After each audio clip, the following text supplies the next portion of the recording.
Hello everyone, এই যে mutton রান্না করেছিলাম দুপুরে, আর তোমাদের সঙ্গে ভিডিও করতে পারিনি।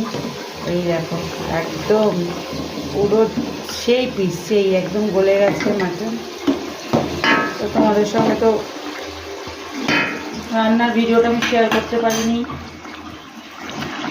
এই যে এখন মটন গরম করছি, আর দুপুরে আমার হাজব্যান্ড খেয়েছে। চুনো মাছ করেছিলাম, মানে মরুলা মাছ, ভাত, পালং শাক, মাটন।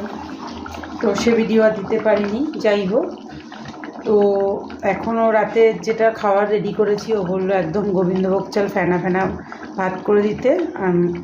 এই যে রেডি করেছি গোবিন্দভোগ চালের ফেনা ভাত, আর এখানে মাটন আলু পেঁপে দিয়ে পাতলা ঝোল করেছিলাম আজকে, আর এখানে এক টুকরো গন্ধরাজ লেবু।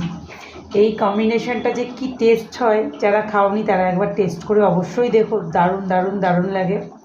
আমি এই খাওয়াটা আমার শ্বশুরবাড়িতে এসেই শিখেছি, কারণ আমি আগে খাইনি। এইখানে আসার পরে এই গন্ধরাজ লেবু দিয়ে খাওয়াটা শিখেছি, খুব ভালো লাগে। তোমরাও খেয়ে দেখো।